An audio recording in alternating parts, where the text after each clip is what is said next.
Assalamualaikum warahmatullahi wabarakatuh.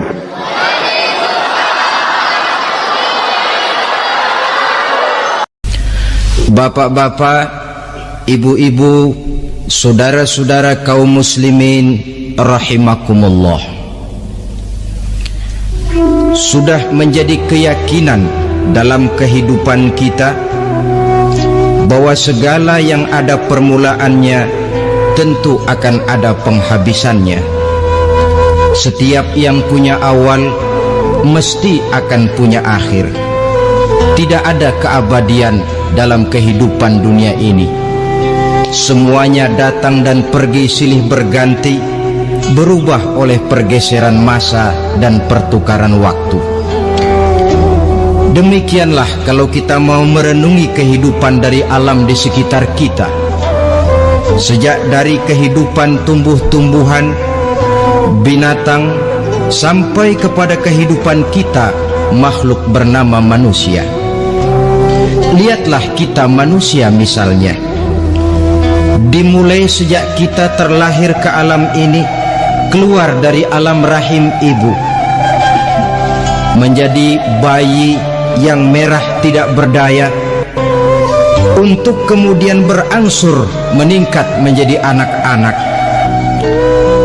Dari kehidupan anak-anak berubah lagi kita menjadi remaja dengan segala keceriaan dan kelincahannya, dan dari masa remaja naik lagi kita memasuki usia dewasa,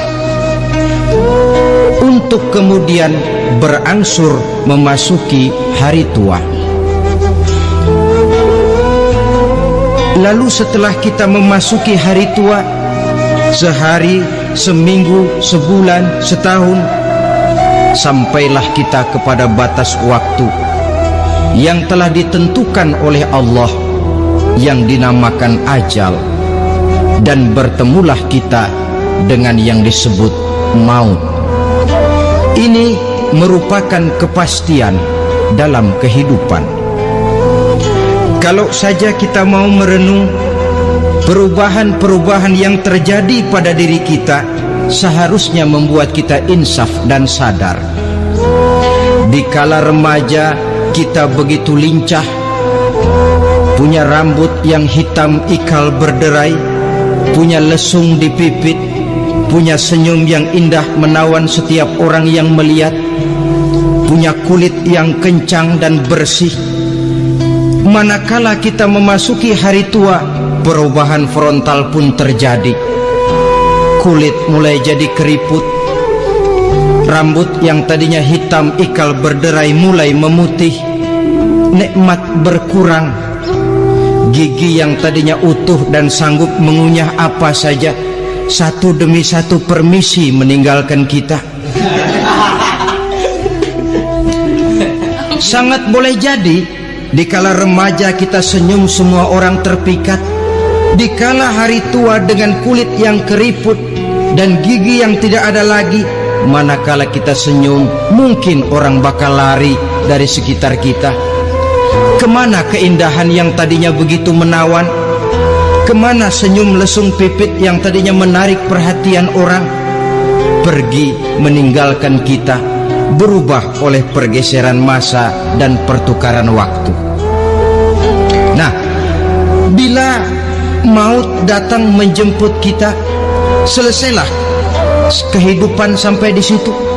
Ternyata belum. Kalau lahir merupakan perpindahan hidup dari alam rahim ke alam dunia, maka mati hakikatnya merupakan perpindahan hidup dari alam dunia ini ke alam kehidupan yang berikutnya, yang dinamakan dengan alam barzah. Andai kata hidup cuma sekali, secara moral kita sanggup berkata, alangkah tidak adilnya Tuhan. Kenapa? Dalam kehidupan ini kan aneka ragam terjadi.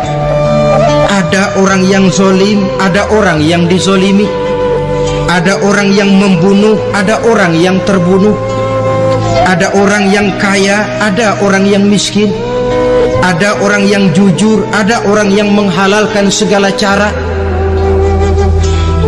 sehingga banyak ketidakadilan yang terlepas daripada pengadilan dunia.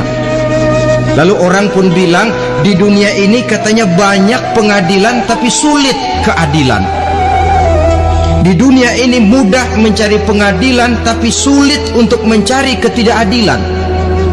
Andai kata hidup cuma sekali, tidak akan ada hidup sesudah hidup yang sekarang ini. Bagaimanakah nasib mereka yang lepas dari pengadilan dunia ini? Alangkah tidak adilnya Allah andai kata tidak ada kehidupan sesudah hidup yang sekarang. Tentulah akan terjadi di mana orang menghalalkan segala macam cara untuk mencapai tujuan. Yang penting kan saya kaya, yang penting kan saya punya jabatan dan kedudukan tinggi. Kalau perlu jilat atas, kalau perlu sikut kiri kanan, sikut kiri kanan, kalau perlu injak bawah, injak yang bawah. Ini prinsip daripada orang-orang komunis, dan pantas karena mereka tidak percaya kepada kiamat. Pantas karena mereka tidak percaya akan adanya kehidupan sesudah hidup yang sekarang ini. Maka saya menghimbau kepada seluruhnya, kita sudah kadung menyepakati negara ini berdasarkan Pancasila. Kita sudah kadung konsensus bahwa PKI dengan seluruh ajarannya tidak punya hak hidup di bumi Pancasila yang kita cintai ini. Maka salah satu ajaran PKI tujuan menghalalkan cara. Kita orang Indonesia yang berbudi pekerti luhur, yang punya nilai budaya tinggi, janganlah sampai mencaci PKI, membubarkan PKI, mengutuhkan PKI, tapi dalam kehidupan sehari-hari prakteknya prinsip komunis kita pakai. Apa itu? Tujuan menghalalkan cara. Asal sudah tujuan tercapai, cara apapun saja halal. Itu pandangan hidup orang yang tidak percaya kepada adanya hari akhirat. Sebagai muslim yang yakin akhirat ada, kiamat pasti akan datang. Hidup tidak cuma sekali. Maka kalau kita zalim, kalau kita berbuat aniaya, kalau kita melakukan korupsi, kalau kita merugikan orang lain, boleh jadi kita terlepas daripada pengadilan dunia. Tapi ingatlah, kita tidak akan pernah lepas dari pengadilan Allah, pengadilan Qadhi Rabbul Jalil, di mana kita akan diadili dengan seadil-adilnya, dan tidak satu perbuatan yang bersifat salah, yang bagaimanapun kecilnya, yang akan lepas dari pengadilan di akhirat itu nanti. Pantas saja kalau satu hari malaikat Jibril datang menasihati Rasulullah sallallahu alaihi wasallam, yang artinya juga menasihati kita semua. Apa kata malaikat Jibril kepada baginda Nabi? Ya Muhammad, ish ma syi'ta fa innaka mayyitun.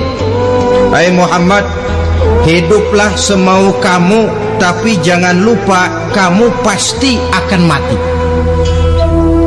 Kalau memang dilarang tidak terlarang, dicegah tidak tercegah, kamu mau melaksanakan hidup menurut maumu sendiri, persilahkan, hiduplah menurut mau dan gayamu. Tapi jangan lupa, fa innaka mayyitun, satu saat kau pasti bakal mati. Dan mati itu bukan akhir dari segalanya, dia babak baru bagi kehidupan selanjutnya.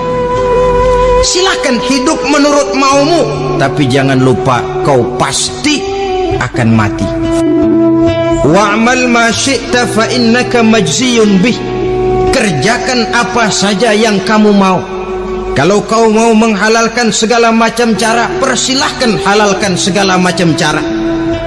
Tapi jangan lupa kau akan mendapat balasan dari seluruh amal perbuatanmu.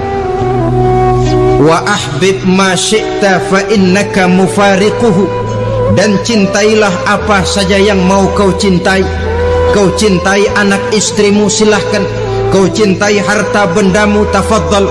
Kau cintai tanah airmu, kau cintai pangkat dan jabatanmu, persilahkan. Tapi jangan lupa, fa innaka mufariquhu, kau pasti akan berpisah dan akan meninggalkan segala yang kau cintai itu. Apa artinya ini buat kita? Ternyata sesudah maut datang menjemput kita, ada kehidupan sesudah hidup yang sekarang ini. Ini yang mendorong kita untuk dalam kehidupan di dunia ini tidak melakukan prinsip saenake dewe, semaunya sendiri saja, asal perut kenyang, asal pangkat tinggi, asal harta dapat. Masa bodoh dengan merugikan orang lain, masa bodoh dengan menipu orang lain. Iku jenenge saenake dewe. Muslim tidak diajarkan. Ingat manusia, setelah kau mati, setelah kiamat datang, kau akan dibangkitkan, kau akan dimintakan pertanggungan jawab tentang kehidupan yang sekarang ini. Saudara hadirin, oleh sebab itu kalau kita bicara soal kiamat, soal akhirat, ini memang masalah yang gaib, yang sepenuhnya tidak bisa dicernakan dengan kemampuan penalaran intelektual. Dasar di dalam membicarakan ini tidak lain adalah iman kita kepada Allah Subhanahu wa ta'ala. Bukan cuma zaman sekarang, dari zamannya Nabi, orang itu kalau sudah bicara kiamat, bicara akhirat, ada yang ragu-ragu, ada yang menolak sama sekali.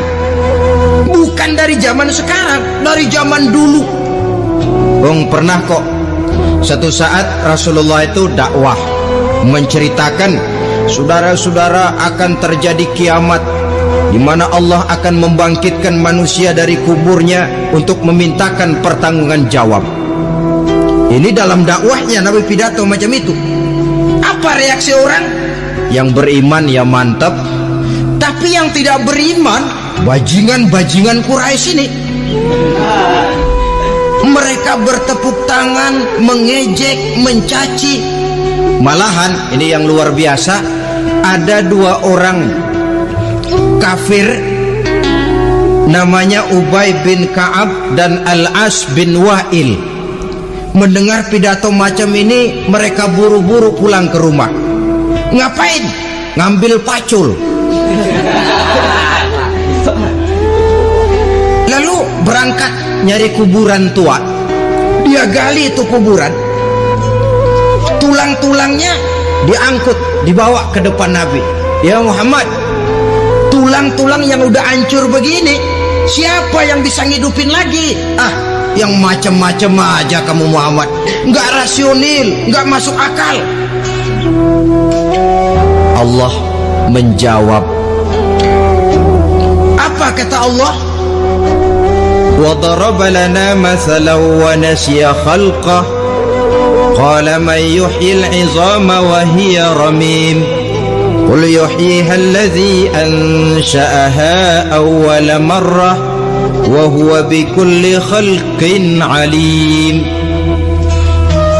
Mereka memberikan perumpamaan kepada kami, kata Allah. Mereka melupakan asal kejadiannya. Mereka bertanya, siapa yang sanggup menghidupkan tulang belulang yang sudah hancur kayak begini? Qul yuhyiha alladhi ansha'aha awwala marrah. Katakan kepada mereka Muhammad, yang akan menghidupkannya adalah Dia yang telah menciptakannya pertama kali dulu. Kalau Dia sanggup menciptakan, Dia tentu lebih sanggup lagi untuk mengembalikan reproduksi ciptaan itu sebagaimana semula.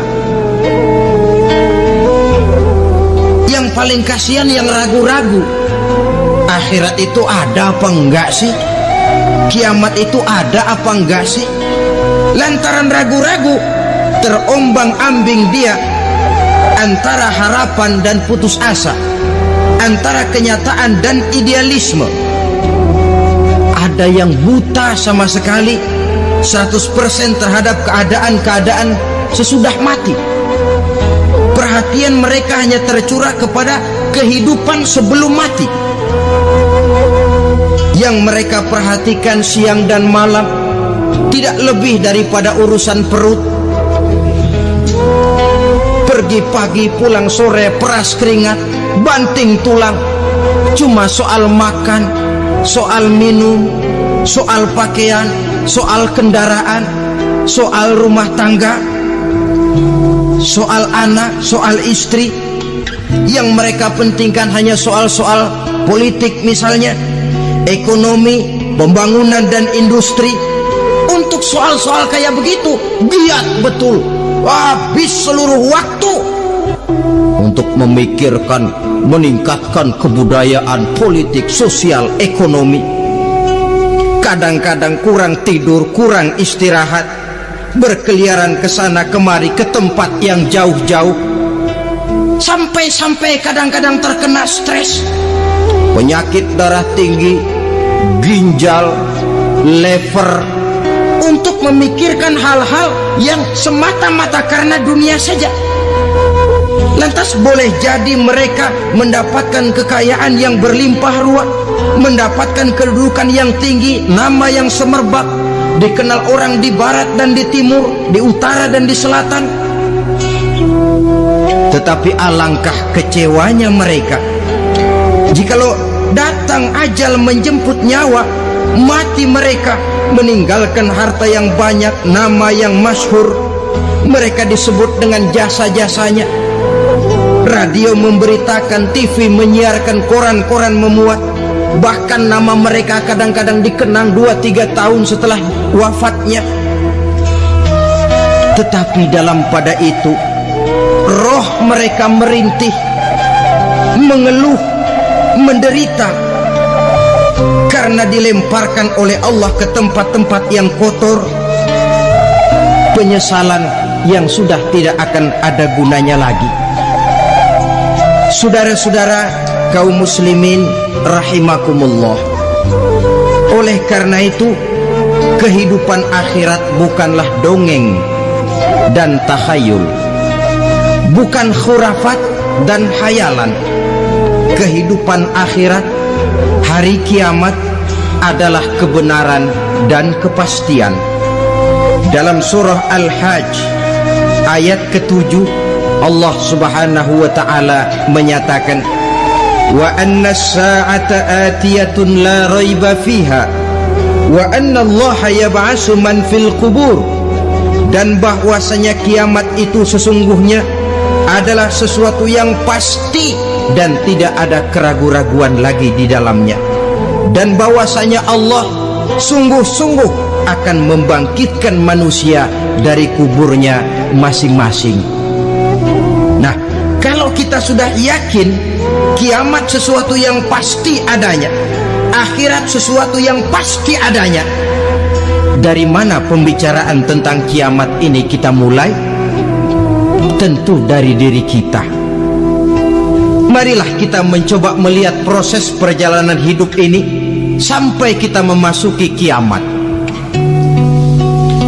Hadirin, tidak ada makhluk secantik manusia. Tidak percaya? Pernah ke Ragunan? Nah, saudara masuk ke kebun binatang, segala macam makhluk ada di situ, ratusan macam jenis binatang. Bandingkan dengan saudara, kira-kira cakep mana?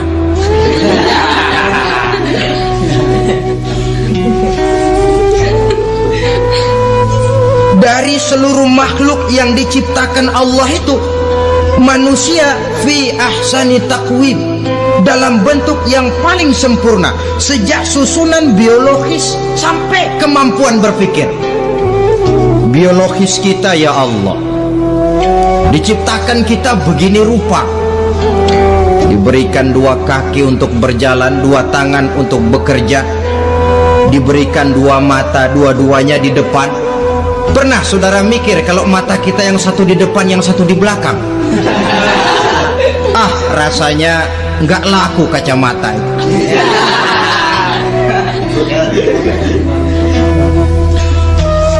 Diberikan hidung dengan 2 lubang, tahu betul Allah ke bawah lagi lubangnya. Coba pikir kalau lubang hidung kita menghadap ke atas. Aduh, kalau musim hujan repot jagain hidung. Laqad khalaqnal insana fi ahsani taqwim. Sungguh telah kami ciptakan manusia dalam bentuk kejadian yang paling sempurna ketimbang makhluk-makhluk Allah lainnya. Nah, kesempurnaan manusia ini oleh karena hidupnya terdiri dari dua unsur pokok. Pertama unsur jasmani dan kedua unsur rohani, jasad dan roh. Jasad yang terlihat sekarang ini, potongan saudara yang ngejedok di depan saya ini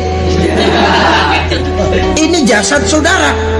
Ini yang berasal dari sari mekpati makanan yang dimakan oleh bapak ibu kita. Lalu hasil kerjasama yang baik antara ibu dengan bapak, terwujudlah kita. Kalimat langsungnya, jasad ini berasal dari tanah yang tadi berubah dari bayi, remaja, dewasa, meningkat hari tua. Yang berubah itu jasmani kita. Kenapa? Karena jasmani itu materi, benda, daya tahannya terbatas. Dia berubah oleh pergeseran masa dan pertukaran waktu. Apa ada orang makin tua makin cakep? Jasmani oleh karena dia materi, dia berubah oleh pergeseran masa dan pertukaran waktu. Nah, yang menyebabkan jasmani itu bergerak karena ada roh di dalamnya. Ini yang menyebabkan kehidupan. Ini yang menjadi sumber kehidupan, pusat kesadaran dan pengertian dalam kehidupan manusia. Tanpa roh dalam diri kita, maka jasad kita. Pernah lihat orang mati?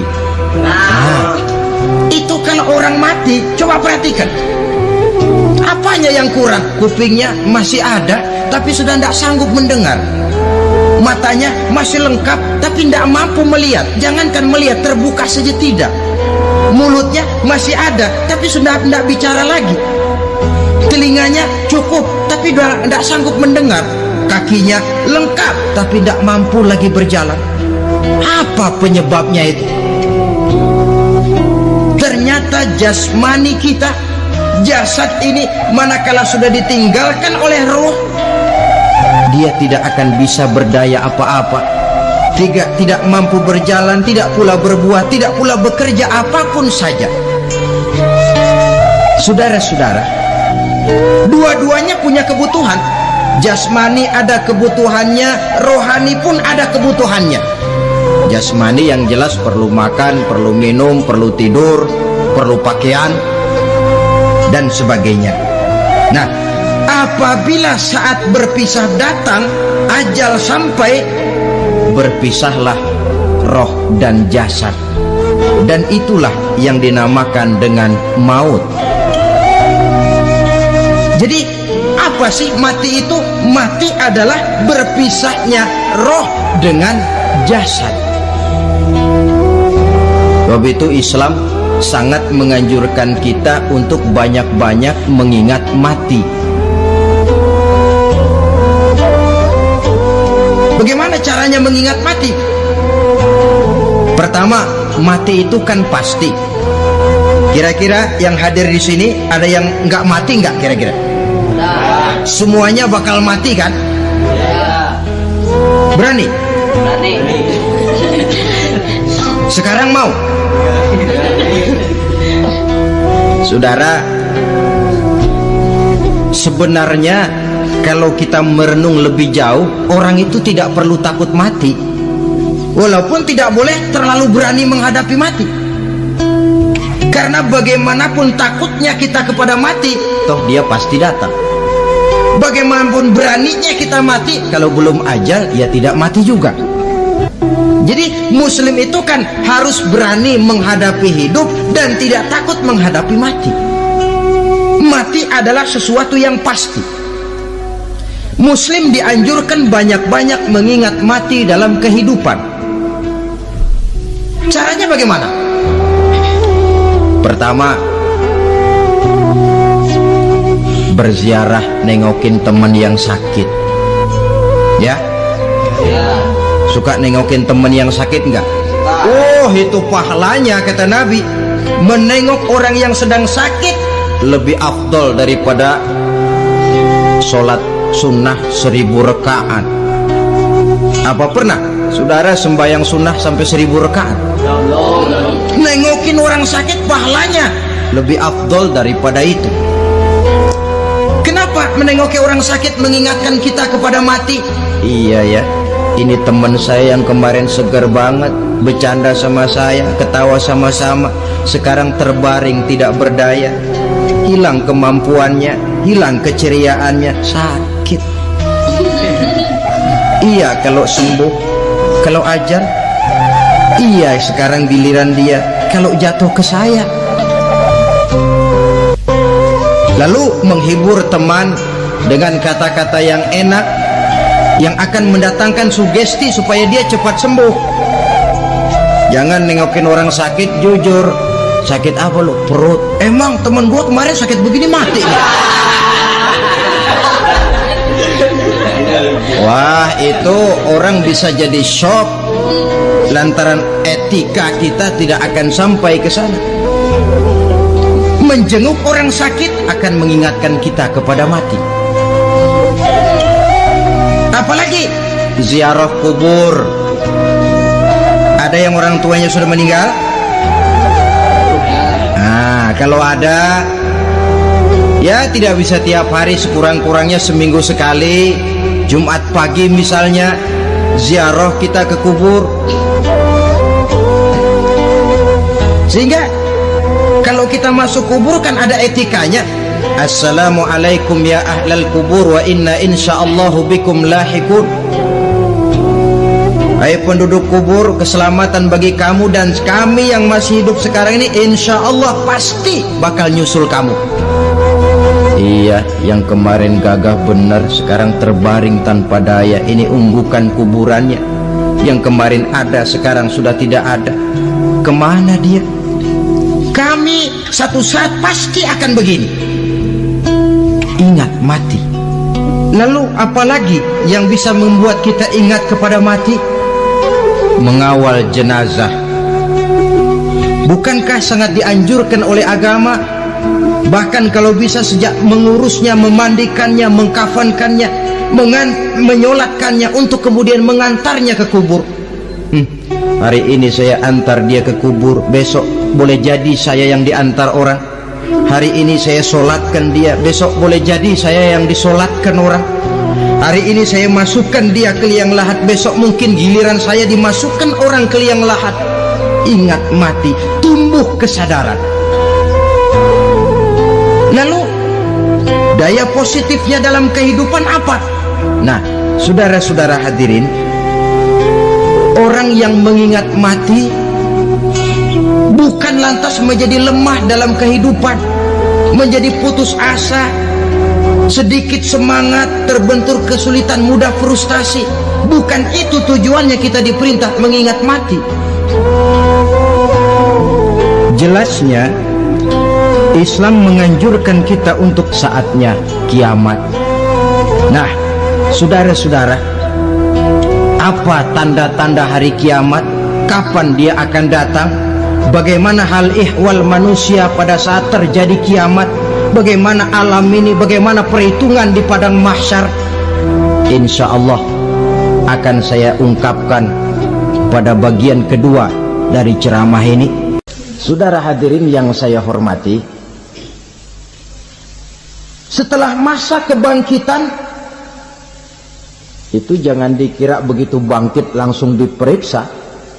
Masih menunggu menanti ribuan tahun perhitungan padang mahsyar untuk sampai kepada proses yang disebut yaumul hisab, hari perhitungan.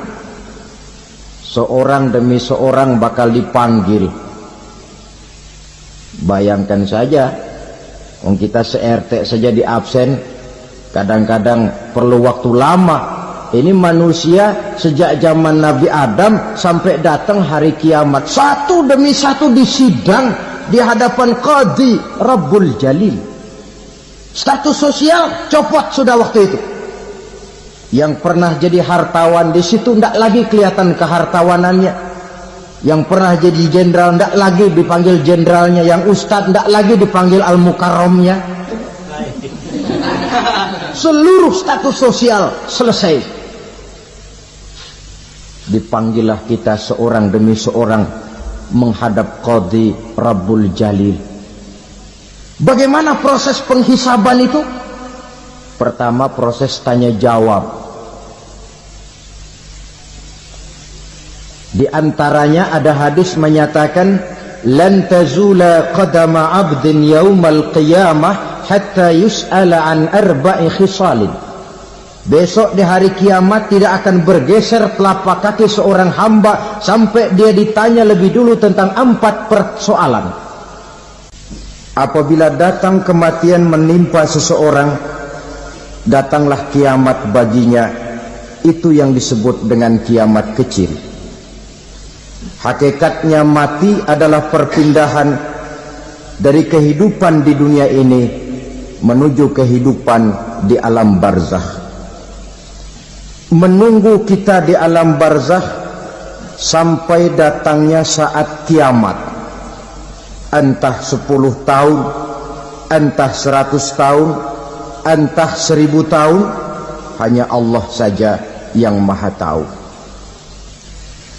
Adapun orang-orang beriman yang melakukan amal kebajikan dalam kehidupan di dunia ini, masa penantian yang lama di alam barzakh buat mereka sebentar saja. Tetapi bagi orang-orang kafir yang ingkar, yang tidak beriman kepada Allah, yang hidup di dunia cuma menumpuk-numpuk dosa, tentu penantian di alam barzakh akan merupakan waktu yang sangat lama. Bukankah dalam kehidupan kita waktu itu memang relatif? Contoh misalnya, bagi pemuda-pemudi yang sedang duduk asyik memadu cinta, waktu 4-5 jam saja rasanya cuma 4-5 menit. Tenggelam oleh keasikan. Tapi buat orang yang berbaring di rumah sakit, meratap di balik-balik apa itu tembok derita kata lagu, di balik dinding-dinding penjara, sehari bagai seminggu, seminggu rasa sebulan, sebulan boleh jadi rasa setahun. Penantian yang sangat lama. Kapan kiamat itu akan datang? Ini rahasia Allah. Jangankan kita yang orang awam, baginda Nabi sendiri tidak diberitahu oleh Allah kapan kiamat itu akan terjadi. Tetapi sungguh pun demikian, banyak hadis-hadis yang menjelaskan ciri atau tanda-tanda datangnya kiamat. Nah, kalau sudah bicara soal tanda kiamat itu ada 2. Pertama yang disebut alamatus sughra, tanda-tanda kecil. Ini waktunya masih ada tenggang. Ada yang dinamakan alamatul kubra, tanda-tanda besar, artinya kiamat sudah diambang pintu. Apa tanda-tanda kecil dari datangnya hari kiamat itu?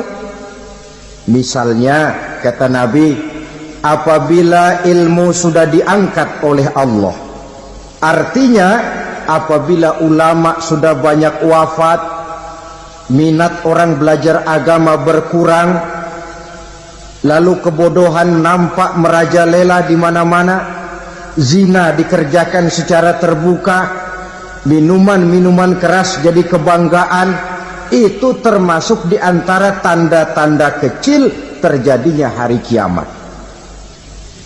Apalagi misalnya iza waladatil ammatu rabbataha, apabila budak sudah melahirkan tuan, Apa maksudnya? Ada yang mentafsirkan apabila anak sudah bisa membudaki orang tuanya. Orang tua yang melahirkan dia, yang membesarkan dia, demi setelah si anak besar jadi orang berpangkat, bertitel, berharta, berkedudukan, jadilah orang tua itu budaknya. Sehingga sering dibilang kalau orang tua kaya, anak jadi raja. Tapi kalau anak yang kaya, orang tua sering jadi budak. Apalagi munculnya fitnah yang bergelombang, timbul perang antara dua bangsa yang besar, waktu berjalan terasa sangat pendek sekali. Itu merupakan tanda di antara tanda-tanda kiamat. Termasuk di dalamnya sulit membedakan mana laki, mana perempuan. Kan kalau tanda-tanda kayak begini sekarang sudah banyak kita lihat kan. Ulama banyak wafat, penggantinya sulit. Zina dikerjakan berterang-terangan, minuman keras jadi kebanggaan,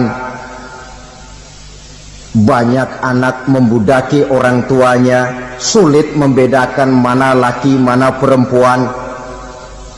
Kadang-kadang dari belakang kita lihat perempuan bener, begitu kita colek nengok jenggotan.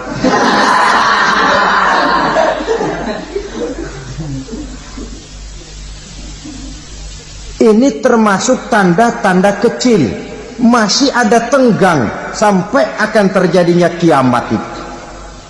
Nah, yang dimaksud dengan tanda-tanda besar, ini tanda besar artinya kiamat sudah di ambang pintu. Pertama, matahari terbit dari sebelah barat. Apabila matahari sudah terbit dari arah sebelah barat, tertutuplah sudah pintu taubat. Bersabda Nabi kita, la taqumus sa'atu hatta tatlu'a syamsu min maghribiha. Tidak akan datang hari kiamat sampai matahari terbit dari arah sebelah barat. Fa iza tala'at, manakala matahari telah terbit dari arah sebelah barat, wara'ahan nasu, manusia banyak menyaksikan itu, amanu ajma'un, mereka pun lalu beriman. Yang tadinya kafir, yang tadinya ingkar, yang tadinya membangkang, setelah melihat matahari terbit dari sebelah barat, buru-buru beriman, berlomba-lomba mengucap dua kalimat syahadat. Tapi apa yang terjadi? Kata Nabi, wadzalika hina la yanfa'u nafsan imanuha lam takun amanat min qabl. Hari itu adalah hari yang iman sudah tidak berguna lagi bagi seseorang apabila sebelumnya memang dia tidak pernah beriman. Au kasabat fi imaniha khaira, atau beriman tetapi tidak pernah melakukan kebajikan di dalam keimanannya itu. Hari yang sudah kaset, hari yang sudah terlambat, beriman tidak akan ada gunanya lagi. Ini pelajaran buat kita. Sebelum sang surya terbit dari sebelah barat, sebelum nafas sampai di tenggorokan, artinya pintu taubat masih terbuka. Kalau dua hal itu sudah terwujud, nafas sudah sampai di kerongkongan atau matahari sudah terbit dari arah sebelah barat, tertutuplah sudah pintu taubat. Tak ada lagi gunanya pangkat, jabatan, harta, bahkan beriman pun dalam suasana macam itu. Too late, kata orang Kulon. Sudah terlambat. Matahari terbit dari arah sebelah barat. Itu tanda besar, artinya kiamat sudah di ambang pintu. Lalu apalagi tanda besar? Munculnya Dajjal. Dajjal artinya pendusta-pendusta yang menyesatkan manusia. Ada dua macam Dajjal, saudara. Ada Dajjal kecil, ini Dajjal kelas teri. Kalau ini sejak zaman Rasulullah sudah ada itu. Tiap zaman ada. Di zaman Rasulullah misalnya Ada yang bernama Aswad al-Unsi dari Yaman. Ada yang namanya Musailamah al-Kazzab dari Yamama. Ada yang namanya Ibnu Sayyad dari Madinah. Ini dajjal-dajjal di zaman Rasul. Musailamatul Kazzab memproklamirkan diri jadi nabi dia. Di zaman Rasul masih hidup. Ini dajjal zaman Nabi. Di zaman sahabat muncul dajjal-dajjal.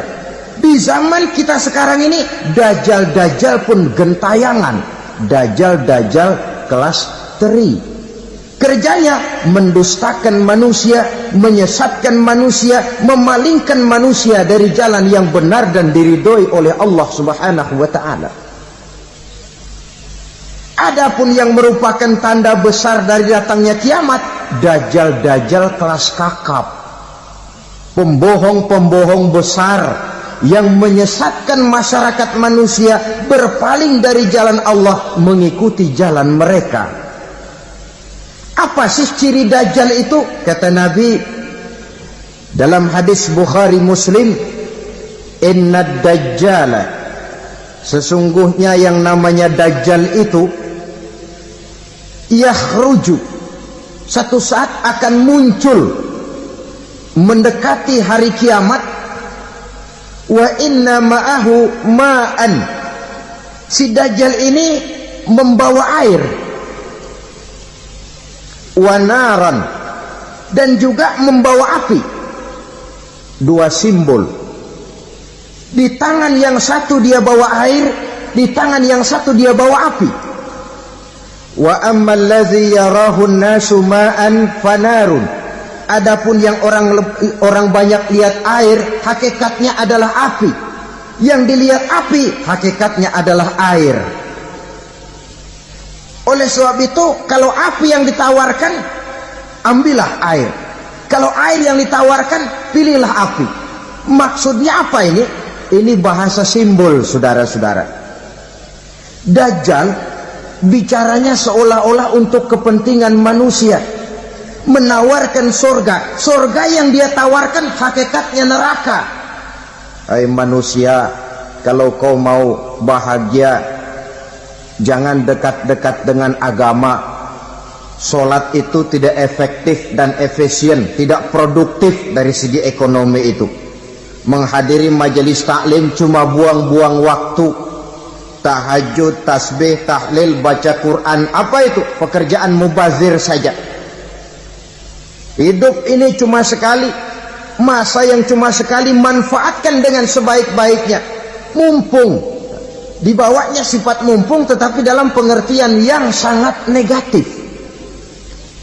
Bicaranya seolah-olah untuk kepentingan manusia, tetapi sebenarnya menjerumuskan manusia. Menawarkan air, tapi sebenarnya api. Menawarkan api, tapi hakikatnya air. Buat apa kamu sholat? Buat apa kamu bayar zakat? Buat apa kamu puasa? Surga yang dicanangkan dajjal, hakikatnya neraka. Neraka yang digambarkan dajjal, pada dasarnya adalah surga. Jadi memutarbalikkan fakta itu kerjaan dajjal. Yang hak jadi batil, yang batil dibilang hak, yang benar jadi salah, yang salah malah jadi benar. Tuntunan disuruh jadi tontonan, tontonan malah menjadi tuntunan. Itu pekerjaan dajjal profesinya. Zamannya Nabi Adam, dajjalnya kan iblis. Betul? Betul. Apa sih gang kerayuan iblis itu? Allah setelah menciptakan Nabi Adam kan bilang, Adam, kau dan istrimu Hawa tinggal di surga ini. Seluruh fasilitas yang ada di surga persilahkan kau nikmati. Satu yang tidak boleh, jangan coba-coba dekati pohon khuldi. Dekat saja jangan, apalagi sampai memetiknya. Datang dajjal yang namanya iblis ini. Adam, kamu tahu nggak kenapa tidak boleh makan buah khuldi? Ya nggak tahu, pokoknya saya dilarang. Bodoh kamu Dam. Khuldun artinya kekal. Kalau kamu makan itu buah, kau akan kekal di surga buat selamanya. Allah tidak kepengen, maka dilarang kamu makan buah khuldi. Kalau kau ingin kekal di surga Adam, makan saja. Saya bicara begini ini untuk kepentingan kamu Adam. Ini kan ciri-ciri Dajjal. Bicaranya sih seolah-olah untuk kepentingan Nabi Adam. Hakikat sebenarnya menjerumuskan Nabi Adam supaya ingkar dan melanggar larangan dari Allah Subhanahu wa ta'ala. Jadi setelah muncul Dajjal, timbul kekacauan-kekacauan di masyarakat. Banyak yang terpengaruh, terpedaya dan terpesona. Termasuk mereka yang memproklamirkan diri jadi nabi, mereka yang memproklamirkan diri jadi rasul di zaman sesudah Rasulullah wafat. Itu adalah Dajjal. Maka saya ingatkan, kalau di zaman kita sekarang ini ada orang ngaku jadi nabi, ada orang ngaku jadi rasul, biar bahasa Arabnya kental, Quran hafal, hadis ribuan hadis hafal, biar pakai serban sampai menyengser ke tanah, bahasa Arabnya fasih, tapi dia mengaku jadi nabi, jadi rasul. Kita umat Islam wajib tidak percaya, wajib untuk tidak percaya. Itulah Dajjal zaman kita sekarang ini. Tidak mustahil mereka datang mempengaruhi orang-orang awam supaya berpaling dari Rasulullah, mengikuti mereka. Nah, di akhir zaman nanti, mendekati hari kiamat, Dajjal ini muncul, Dajjal kelas kakap, menyesatkan masyarakat manusia untuk berpaling dari Islam, mengikuti seruan mereka. Apalagi di antara datangnya kiamat itu, tanda yang besar itu, turunnya Nabiullah Isa Al-Masih, putra Maryam. Menurut berbagai hadis yang sahih, Nabi Isa Al-Masih nanti akan turun lagi, tidak membawa risalah yang baru, tapi meluruskan risalah Islam ini yang telah banyak ditinggalkan oleh masyarakat. Bahkan ada hadis menjelaskan beliau akan membunuh Nabi, mematahkan kayu-kayu salib, lalu melaksanakan haji dan umrah mengikuti syariat Nabi Muhammad, bukan membawa agama baru. Menjadi semacam mujaddid, reformer, menyelamatkan manusia dari bisikan Dajjal. Bahkan ada riwayat yang menjelaskan bahwa Nabi Isa berhasil mengalahkan Dajjal, mengembalikan masyarakat manusia kembali kepada ajaran Islam yang datang dari Allah, dibawa oleh Rasulullah Sallallahu Alaihi Wasallam. Dengan kata lain, turunnya Nabi Isa bukan sebagai Nabi dan Rasul baru, tetapi mengikuti syariat Nabi kita Muhammad Sallallahu Alaihi Wasallam. Saudara hadirin, ibu-ibu hadirat yang saya hormati, kemudian apalagi di antara tanda-tanda besar akan datangnya kiamat itu? Keluarnya asap atau awan. Kata Nabi, inna min asrati sa'ah dukhanan yamla'u ma bainal masyriqi wal maghrib. Di antara tanda-tanda kiamat, munculnya awan atau asap yang memenuhi antara langit dan bumi.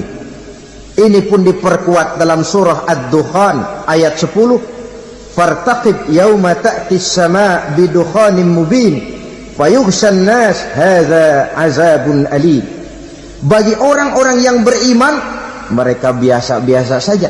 Tapi bagi orang kufur, datangnya asap dan awan ini merupakan azab yang kelewat pedih. Barangkali sedikit mendekati gambaran tentang azab yang pedih ini, saya ingatkan alam pikiran kita kepada peristiwa yang belum lama terjadi.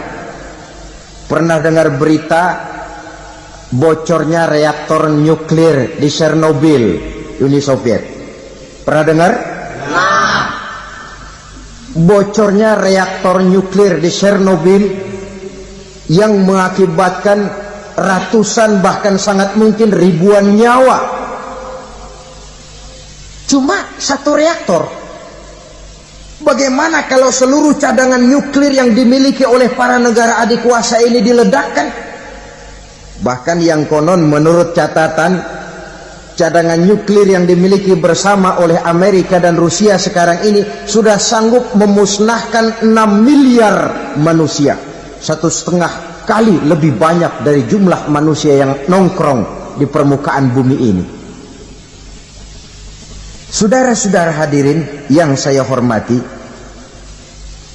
lalu saat mendekati hari kiamat, apalagi tandanya setelah Nabi Isa wafat pada saat turunnya yang kedua kali,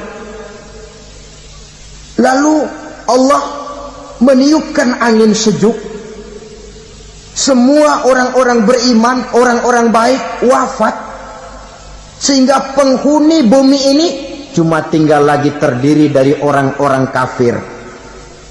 Tidak ada lagi di bumi ini yang bisa mengucapkan Allah. Sehingga dalam hadis qudsi itu ada keterangan, innallaha azza wa jalla yaqulu li Israfil.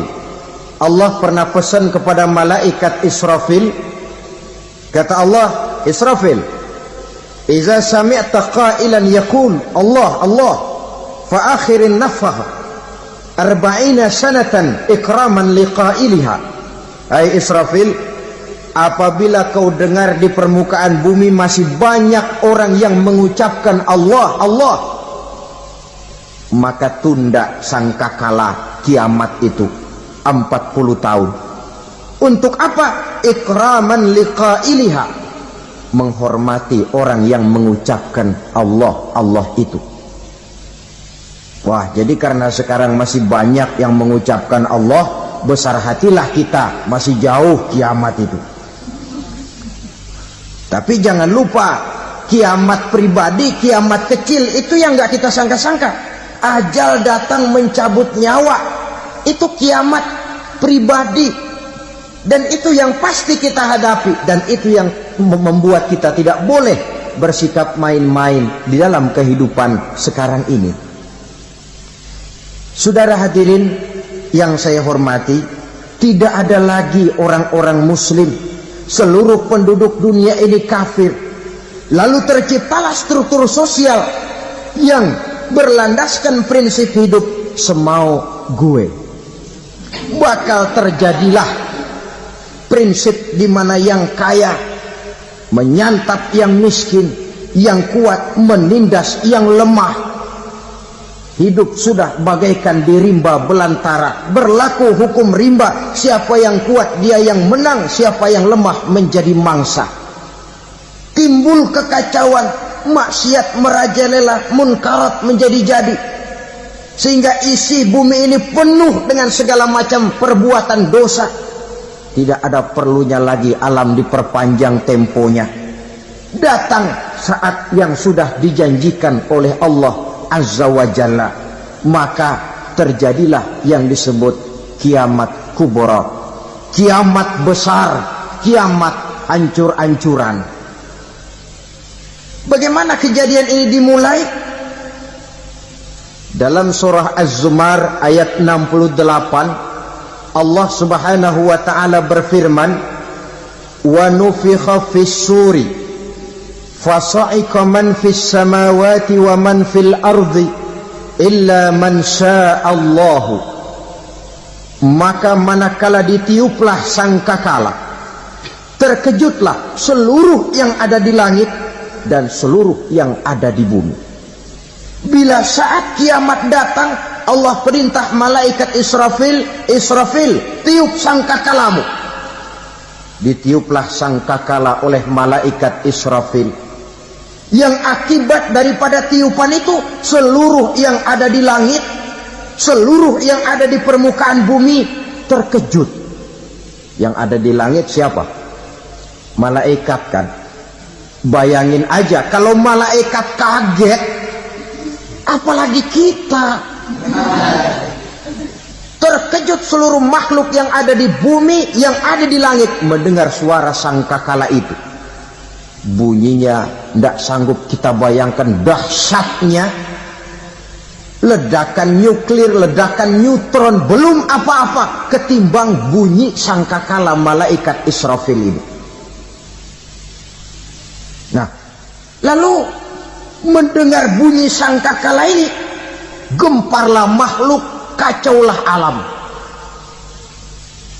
Bumi gempa, planet-planet bertabrakan, gunung meletus, air laut tumpah ke darat, angin topan bertiup, halilintar menyambar. Lalu semua yang bernama hidup mati total.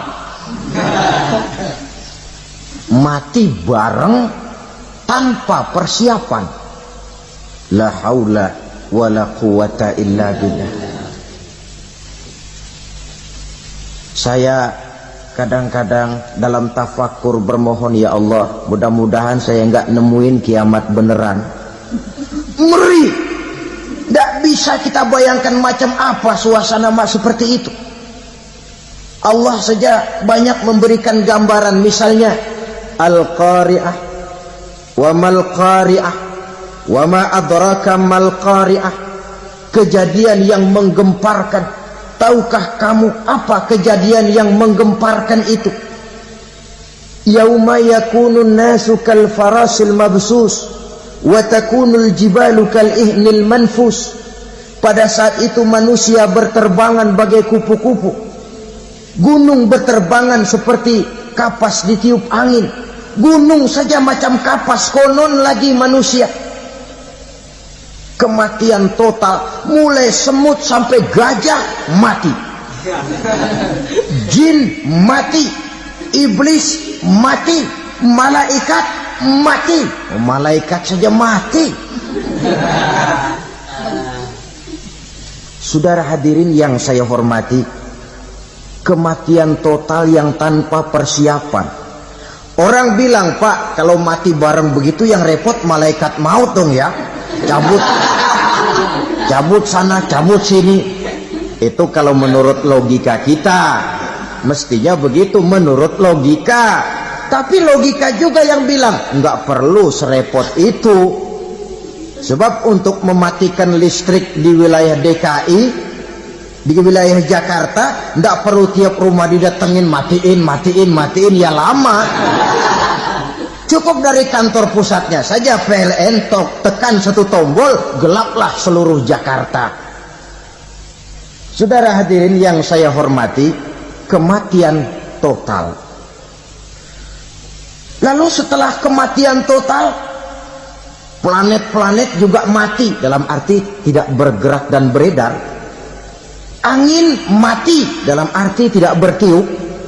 Air mati, dalam arti tidak ada riak gelombang. Pokoknya semua mati. Kullu nafsin za'iqatul maut, semua yang bernafas mati. Dalam ayat lain, kullu man 'alaiha fan, semua yang ada di permukaan bumi fana. Yang kekal cuma Allah Subhanahu wa ta'ala. Yang paling belakang mati malaikat maut dan malaikat Israfil. Tapi mati juga sesuai dengan janji Allah. Menurut hadis Bukhari Muslim dari Abi Hurairah, masa tenggang waktu antara kematian total pada tiupan sangkakala pertama dengan proses kebangkitan pada tiupan sangkakala kedua 40 lamanya. Tidak dijelaskan oleh Abi Hurairah 40 jam, apa 40 hari, apa 40 tahun. Hadis-hadis cuma menyebutkan 40 saja. Sunyi alam, yang tinggal cuma Allah saja lagi. Ketika itu Allah berseru-seru, katanya, limanil mulkul yauma, siapa para penguasa hari ini? Mana itu raja-raja dan penguasa yang dulu mengaku jadi Tuhan? Fir'aun, mana Fir'aun sekarang? Yang dulu jadi raja, merasa berhasil, sombong, lalu tidak mau turun-turun dari kekuasaannya.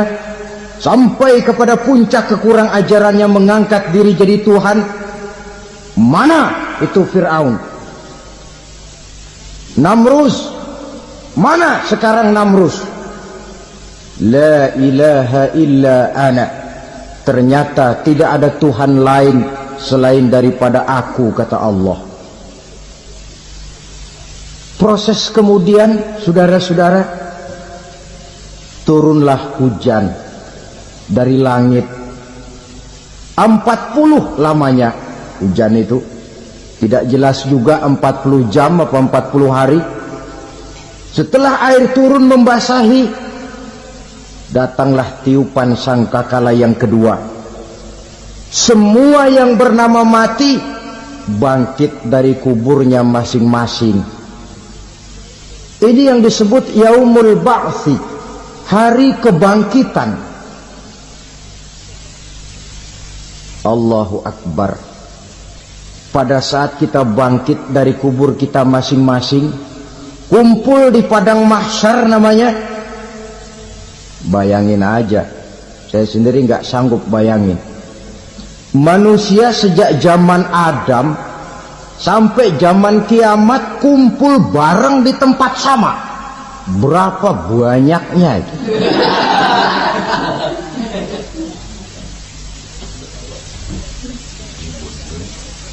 Dan yang luar biasa menurut satu riwayat, pada saat bangkit itu, Masya Allah, roman muka kita berubah, disesuaikan dengan amalan kita waktu di dunia ini. Barang siapa yang waktu di dunia amalannya itu amalan tikus, di akhirat nanti dia bangkit dari kubur, mukanya seperti muka tikus. Gagah betul badannya, tapi mukanya seperti tikus. Kenapa? Amalannya waktu di dunia seperti amalan tikus. Apa amalan tikus itu? Suka ngegeragoti barang yang sudah disimpan rapi-rapi. Orang sudah simpan uang rapi-rapi, simpan perhiasan rapi-rapi, digeragoti oleh tikus. Maling-maling, pencoleng-pencoleng, koruptor-koruptor, itu nanti di akhirat nanti kita lihat mukanya seperti muka tikus. Oh, ini waktu di dunia suka nyolong, mukanya seperti muka tikus. Barang siapa yang waktu di dunia ini amalannya itu amalan macan, dia akan bangkit nanti mukanya seperti muka macan. Apa amalan macan? Macan itu amalannya menang-menangan. Orang yang mau menang saja nggak mau mengalah.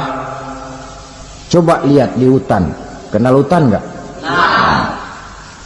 Di hutan, raja hutan di mana-mana pasti macan, betul kan? Betul.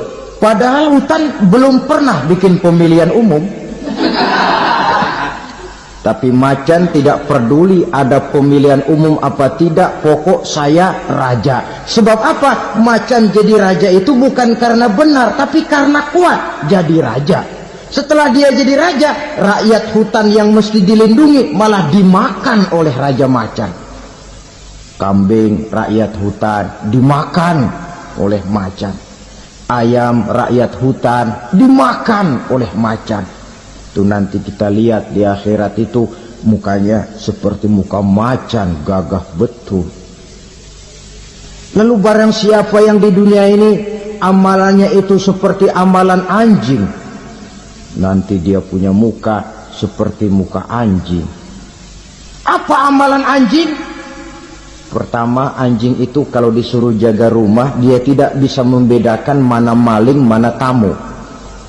Biar yang datang maling, kalau bawa tulang, anjing kalem. Yang kedua, anjing itu akan setia kepada siapa saja yang memberinya roti. Siapa yang memberinya roti, itulah majikannya.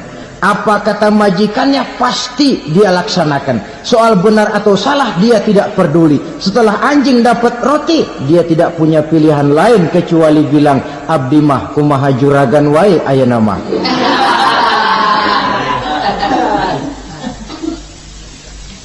Saudara hadirin yang saya hormati, berkumpul di padang mahsyar, tiap orang sibuk dengan persoalannya masing-masing. Matahari waktu itu didekatkan oleh Allah, panas luar biasa. Ada yang saking panasnya itu mencucurkan peluh keringat sampai sebatas mata kakinya. Ada yang keringatnya sampai sedengkulnya, ada yang keringatnya sampai sepusatnya, ada yang keringatnya mengalir sampai sebahunya, ada yang kelelap oleh keringatnya sendiri, sementara orang di sampingnya nggak apa-apa. Bergantung lagi amalan dia waktu di dunia ini. Saudara-saudara, sebagian orang dalam kepanikan padang mahsyar berombong-rombong datang mereka menghadap Nabi Adam. Ya Adam, anta abal bashar. Hai Adam, Tuhan adalah bapak moyang manusia. Kami sebentar lagi akan disidang, dimintakan pertanggungan jawab. Tolonglah kami, hai Adam. Kata Nabi Adam, jangankan nolongin sampean, saya sendiri tanggung jawab di hadapan Allah. Ketika dulu tidak boleh makan khuldi, saya serobot. Sudahlah, urus diri masing-masing saja, nafsi. Begitu kata Nabi Nuh, begitu kata Nabi Ibrahim. Tiap orang bertanggung jawab sendiri-sendiri. Ketika itulah saudara-saudara, nikmatnya menjadi umat Nabi besar Muhammad sallallahu alaihi wasallam. Sebab apa? Walaupun menurut abjad kita ini umat paling belakang, kan paling belakang kita ini toh, karena Nabi Muhammad adalah Nabi akhir, tapi akan dihisap lebih dulu, lewat di atas sirat lebih dulu, masuk surga lebih dahulu ketimbang umat-umat belakangan. Ketika Rasul mendekati ajal, beliau tanyakan itu kepada malaikat Jibril. Malaikat Jibril berkata, Muhammad jangan khawatir, Allah sudah berjanji, inni haramtul jannata ala sairil anbiya hatta tadkhulaha anta, wa haramtuha ala sairil umami hatta tadkhulaha ummatuka.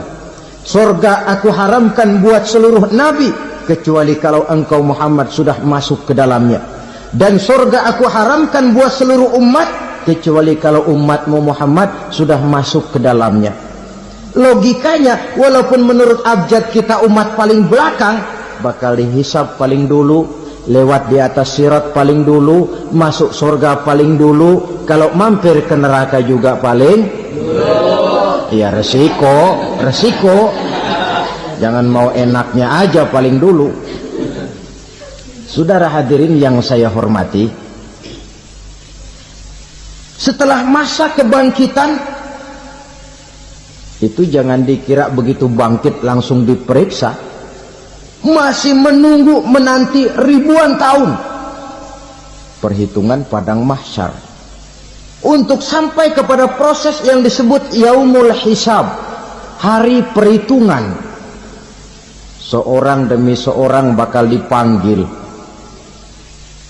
Bayangkan saja, kita se-RT saja di absen, kadang-kadang perlu waktu lama. Ini manusia sejak zaman Nabi Adam sampai datang hari kiamat, satu demi satu disidang di hadapan Qadi Rabbul Jalil. Status sosial copot sudah waktu itu. Yang pernah jadi hartawan di situ tidak lagi kelihatan kehartawanannya. Yang pernah jadi jenderal tidak lagi dipanggil jenderalnya. Yang ustadz tidak lagi dipanggil al-mukarramnya. Seluruh status sosial selesai. Dipanggillah kita seorang demi seorang menghadap Qadi Rabbul Jalil. Bagaimana proses penghisaban itu? Pertama, proses tanya jawab. Di antaranya ada hadis menyatakan, lan tazula qadama 'abdin yaumal qiyamah hatta yus'ala an arba'i khisalin. Besok di hari kiamat tidak akan bergeser telapak kaki seorang hamba sampai dia ditanya lebih dulu tentang 4 persoalan. Tentang ilmunya, kemana ilmu itu diamalkan. Tentang umurnya, di mana umur itu dihabiskan. Tentang masa mudanya, kemana masa muda itu dipakai. Tentang hartanya, dari mana harta itu didapat dan kemana harta itu dibelanjakan. Ini termasuk proses tanya jawab. Jadi kalau istilah pengadilan dunia, nama Fulan bin Fulan. Kamu waktu di dunia diberikan umur panjang untuk apa? Pernah mengalami masa muda, kemana kau habiskan masa remajamu? Kau diamanahkan ilmu, dengan apa ilmumu kau amalkan? Kau diberikan harta, dari mana harta kau dapat, kemana kau belanjakan? Tak seorang pun yang bisa mungkir. Sebab apa? Dikala itu yang menjadi saksi bukan orang. Yang menjadi saksi adalah seluruh anggota badan kita. Tangan bicara, kaki jadi saksi terhadap seluruh amalan yang pernah kita kerjakan pada saat kehidupan di alam dunia ini. Selesai proses tanya jawab, lalu diperlihatkan buku catatan kita waktu hidup di dunia ini. Jangan lupa Allah itu menyiapkan 2 superkomputer kepada kita. Sebelah ditempelin sebelah kanan, yang sebelah tempelin di sebelah kiri. Komputer itu namanya Raqib dan Atid. 2 malaikat yang apabila baik kita lakukan, refleks saja akan menulis kebajikan kita. Jahat kita kerjakan, akan tertulis. Catatan itu nanti diperlihatkan kepada kita. Waduh, alangkah malunya pada saat diperlihatkan catatan kita, buku rapot kita merah melulu. Barangkali diperiksa sambil diomelin, brengsek lo. Buku merah melulu begini, bagaimana waktu hidup di dunia? Tidak cukup diperlihatkan buku catatan kehidupan, rekaman kehidupan. Rekaman kehidupan kita secara utuh sejak terlahir sampai ajal datang merenggut nyawa. Barangkali mirip dengan video sekarang ini, di mana terekam dengan baik seluruh kegiatan kita sejak yang sekecil-kecilnya sampai kepada yang sebesar-besarnya. Untuk kemudian kita pun menerima balasan. In khairan fa khairun wa in syarran fa syarrun. Kalau baik ya baik balasannya, kalau jahat ya jahat juga balasannya. Catatan-catatan kita diberikan. Kalau banyak kebajikannya diberikan di tangan kanan dengan cara yang halus. Kalau banyak kejahatannya diberikan dari sebelah kiri atau dilempar dari belakang. Itulah sebabnya sejak di dunia ini kita sudah mohon kepada Allah. Ketika berwudu membasuh tangan kanan, apa kita bilang? Allahumma a'tini kitabi biyamini wa hasibni hisaban yasira. Ya Allah, berikan saya kitab di tangan kanan, dan kalau saya memang perlu dihisap, hisaplah saya yang seringan-ringannya. Tangan kiri berlindung kita kepada Allah, jangan sampai diberikan kitab di tangan kiri atau dari arah sebelah belakang. Wa a'udzubika an tu'tiya kitabi bishimali aw min wara'i zuhri, dari arah sebelah belakang. Na'udzubillah min dzalik. Setelah selesai lewat proses penghisaban, lewat mizan, timbangan, maka yang sudah selesai dihisab itu bergeraklah menuju sirat, jembatan yang terbentang menuju surga melalui neraka. Saudara-saudara, panjangnya perjalanan sirat itu memakan waktu ratusan tahun. Tetapi orang yang lewat di atas sirat pun macam-macam, bergantung amalannya ketika di dunia ini. Ada yang lewat di atas sirat itu kal barqil khatib, seperti kilat yang menyambar, lep, sudah sampai dia di surga. Cepat bukan main. Ada yang lewat di atas sirat itu seperti orang lari-lari. Ada yang lewat di atas sirat itu seperti orang jalan biasa. Ada yang sambil merangkak, ada yang sambil ngesor, ada yang sambil gelayutan, ada yang selamat sampai ke ujung ke surga, ada yang tergelincir jatuh masuk ke dalam neraka, bergantung amalannya dalam kehidupan di dunia sekarang ini. Tiap kita akan melewati yang namanya sirat ini. Saudara-saudara kaum muslimin yang saya hormati,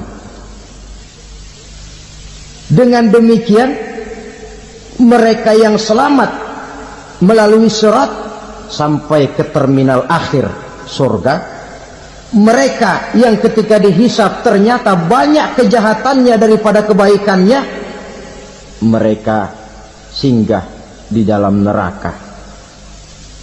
Nah, adapun orang-orang yang beriman menurut ayat Quran dan hadis Nabi itu nanti ada bermacam-macam. Ada orang beriman itu yang dimasukkan surga. Ada orang beriman itu yang dimasukkan ke dalam surga. Ada orang beriman itu yang disebut penduduk surga. Kenapa lain-lain, Pak? Karena waktu di dunia amalannya juga lain-lain. Ada orang beriman yang masuk surga. Ini paling murah tiketnya. Mau masuk surga? Kata Nabi begini, ma min abdin qala la ilaha illallah thumma mata ala dhalik illa dakhala al-jannah. Kalau seorang hamba sudah mengucap dua kalimat syahadat, dia yakin dengan kebenaran kalimat itu sampai matinya, orang itu akan masuk surga. Abi Dzar yang waktu itu diajak bicara heran, ya Rasul kok gampang betul? Iya, walaupun orang itu mencuri, iya, walaupun orang itu berzina, iya. Biar dia mencuri, biar dia berzina, kalau dia sudah mengucap dua kalimat syahadat, dia yakin dengan kebenaran kalimat itu sampai matinya, itu orang akan masuk surga. Jadi masuk surga cukup dua kalimat syahadat, yakin sampai mati, masuk surga. Itu perkara masuk. Tapi kalau pertanyaannya diterusin, masuknya kapan, Pak? Nah, ini lain lagi urusannya. Sebab ada yang masuknya itu langsung, ada yang mampir dulu. Di sana tempat cuma dua, kalau tidak surga, neraka. Mau ke surga tapi mampir dulu, yang mampirnya jelas di neraka. Kenapa? Dalam hadis qudsi ada riwayat, nanti itu di akhirat, setelah Allah selesai mengatur penduduk surga masuk surga, yang neraka masuk neraka, Allah berkata kepada malaikat Malik, malaikat Malik, labaik ya Allah, itu bajingan-bajingan tengik, manusia-manusia durjana yang waktu di dunia tidak mau sujud, jauh dari ulama, gemar melakukan yang munkarat dan maksiat, hidup di tengah masyarakat selalu jadi bibit keonaran, kufur, sudah masuk neraka semua. Sudah ya Allah. Nah, kalau sudah, coba sekarang kamu masuk, Malik. Saya, iya, masuk neraka. Mau apa ya Allah? Kata Allah, akhriju minan nar man kana fi qalbihi misqala habatin min khardalin min iman. Kau masuk neraka, cari di dalam neraka orang-orang yang ada imannya walaupun kecil sebesar biji zarah, angkat mereka keluar. Masuk malaikat Malik ke neraka, cari orang yang ada imannya, korek-korek. Ya repot, udah pada gosong. Yang ada imannya diangkat ke atas, yang ada imannya diangkat ke atas, lalu dimandikan di Nahrul Hayat, namanya sungai kehidupan di akhirat nanti. Cakep lagi rupanya, bersih lagi wajahnya, apel di hadapan Allah. Kata Allah, bagaimana mas? Kapok nggak sampean? Kapok ya Allah. Nah, kalau kapok, idhab fadkhulil jannah, pergi masuk surga sana. Berangkat mereka ke surga, ketemu sama teman-temannya yang udah sampai lebih dulu, yang nggak pakai mampir lagi. Terjadi dialog.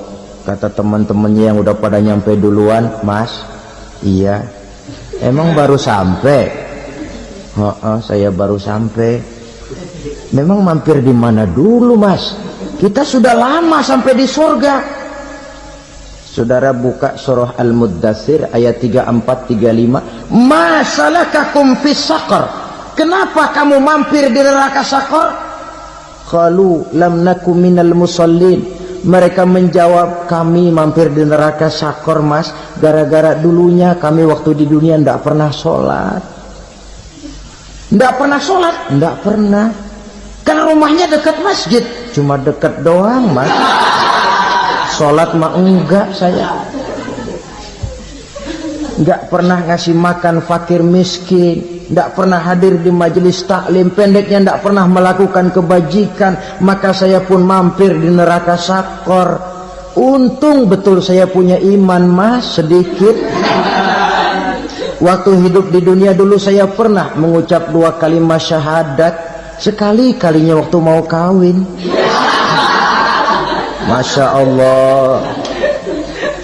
Untung saja kawin, kalau nggak kawin polos.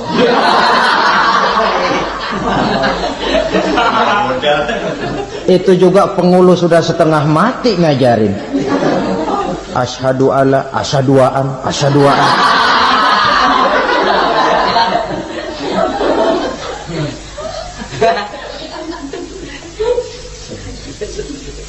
Ini namanya masuk surga, ada mampir dulu. Ada pula orang mukmin itu yang dimasukkan surga. Namanya dimasukkan kan terima beres. Saya masuk ke rumah, jalan sendiri, cari tempat sendiri. Saya dimasukkan ke dalam rumah, terima beres. Pokok ada di dalam, itu dimasukkan namanya. Nggak pakai mampir. Tapi tentu tiketnya lebih mahal ketimbang yang pertama tadi. Apa kata Allah? Innal ladzina amanu wa amilus salihat la ukaffiranna anhum sayyi'atihim wa la udkhilannahum jannah. Sesungguhnya orang-orang yang beriman kemudian beramal soleh, kami hapuskan segala dosa dan kesalahannya, kami masukkan mereka ke dalam surga. Lihat ayatnya, Allah yang memasukkan, kita yang dimasukkan. Tidak pakai transit, tidak usah mampir. Cuma tidak cukup syahadat, tidak cukup amanu, tapi diiringi dengan wa'amilus salih. Iman, amal. Tidak cukup syahadat, lalu dibuktikan dia sholat, dia zakat, puasa, lalu dia melakukan berbagai macam kebajikan. Ini yang menyebabkan dia tidak pakai mampir di tempat yang bernama Saqar. Lalu ada pula orang mukmin itu yang disebut penduduk surga. Wah, ini sudah VIP ini. Ashabul jannah, penduduk surga. Siapa mereka? Kata Allah, innal ladzina amanu summa istaqamu fala khaufun 'alaihim wala hum yahzanun ulaika ashabul jannah hum fiha khalidun. Sesungguhnya orang-orang yang beriman lalu istiqamah, tetap dalam melaksanakan perintah Allah, tidak goyah, tidak labil tapi stabil, istiqamah, mereka tidak takut dan tidak bersedih hati. Merekalah penduduk surga. Iman, istiqamah. Tidak punya duit, sembahyang. Banyak duit, sembahyang. Miskin, sembahyang. Kaya, tetap sembahyang. Istiqamah. Kadang orang kalau susah rajin ke masjid, banyak duitnya ngelihat masjid melengos. Itu yang dibilang waktu miskin hamba Allah, setelah kaya jadi hamba harta. Bergeser, tidak ada nilai istiqomahnya. Saudara-saudara, dengan begitu penduduk neraka itu dua. Ada penduduk permanen, ada penduduk yang semi permanen. Yang semi permanen orang-orang beriman yang mempunyai dosa besar. Mereka masuk ke neraka untuk menerima azab sesuai dengan dosanya. Bila selesai masa azab itu, mereka akan diangkat untuk ditempatkan kembali ke dalam surganya Allah Subhanahu wa ta'ala. Nah, dikala itulah saudara-saudara, ada yang disebut syafaat dari Rasulullah Sallallahu Alaihi Wasallam. Tapi tentu jangan lupa, syafaat ini ibarat kain menambal dia. Kita punya kain bolong-bolong sedikit, syafaat yang menambal. Solat kita ada kurang dikit, sedekah kita ada campur riak dikit, amalan kita ada tidak karena Allah dikit, kita berharap syafaat. Jadi biarlah kain masih bolong-bolong, yang penting punya kain. Tapi kalau kainnya tidak ada, yang ditambal apanya? Solat tidak, puasa tidak, zakat tidak, berharap syafaat saja. Ya, terlalu berlebihan itu. Saudara hadirin yang saya hormati, apabila selesai proses penghisaban, proses penghitungan, maka dikala itulah manusia terbagi dalam dua kelompok besar. Fariqun fil jannah wa fariqun fis sa'ir. Sekelompok orang-orang beruntung yang masuk ke dalam surga, dan sekelompok lagi masuk ke dalam neraka. Akan memakan waktu untuk menceritakan sifat surga dan neraka, tapi insya Allah pada kesempatan pertemuan lain saya sampaikan. Namun sebagai gambaran umum cukuplah saya sampaikan sebuah hadis qudsi. Allah jelaskan, a'dadtu li'ibadiyas salihin ma la aynun ra'at wa la uzunun sami'at wa la khatara fi qalbil bashar. Aku sediakan buat hamba-hambaku yang soleh, yang tidak pernah terlihat oleh mata, tidak pernah terdengar oleh telinga, dan belum pernah terdetik dalam hati manusia. Jadi kenikmatan surga belum pernah dilihat mata, belum pernah didengar telinga, belum pernah terdetik dalam hati. Pedihnya azab neraka belum pernah terlihat mata, belum pernah terdengar telinga, belum pernah terdetik dalam hati. Saudara hadirin yang saya hormati, oleh karena itu sebagai uraian akhir daripada kiamat ini, marilah sama-sama kita memanfaatkan hidup dengan sebaik-baiknya, supaya jangan timbul penyesalan di hari kemudian nanti. Saudara-saudara kaum muslimin rahimakumullah, maksud utama daripada diutusnya Rasulullah sallallahu alaihi wasallam ke alam ini tidak lain adalah untuk memperbaiki akhlak manusia. 14 abad yang lalu, dari sebuah kota kecil yang tidak ada dalam peta, lahir satu proyek raksasa, proyek memperbaiki akhlak manusia. Di tengah-tengah dunia pada ketika itu, Eropa masih biadab, Afrika belum dikenal orang, Asia sungguh sangat terbelakang, dan semenanjung Arabia dari berbagai aspek kehidupannya dikenal sebagai masyarakat jahiliyah. 13 tahun pertama dari perjuangan selama periode Mekah, apa yang dilakukan oleh baginda Rasul tidak lain adalah memperbaiki akhlak manusia kepada Allah Subhanahu wa ta'ala, dengan menanamkan roh, jiwa, dan semangat tauhid. Kita tahu bahwa masyarakat jahiliyah menyembah batu, menyembah patung, menyembah berhala yang mereka buat sesuai dengan kekayaannya masing-masing. 360 berhala di sekeliling Ka'bah merupakan bukti nyata dari sesembahan mereka. Yang kaya membuat berhala dari emas lalu disembah. Yang setengah kaya bikin patung dari perak lalu disembah. Yang hampir miskin bikin Tuhan dari kayu lalu disembah. Yang miskin benar tepung terigu diadonin lalu dibentuk seperti wujud seseorang kemudian disembah. Dan apabila selesai nyembah perutnya terasa lapar, Tuhannya habis dipretelin. Sepanjang sejarah kemanusiaan cuma masyarakat jahiliyah saja yang sampai makan Tuhan. Sesadis-sadisnya bangsa Indonesia belum pernah sampai makan Tuhan. Maka menghadapi manusia seperti ini, yang pertama dilaksanakan oleh Rasul memperbaiki akhlak mereka kepada Allah, menanamkan la ilaha illallah, bahwa tidak ada Tuhan yang perlu disembah selain daripada Allah subhanahu wa ta'ala.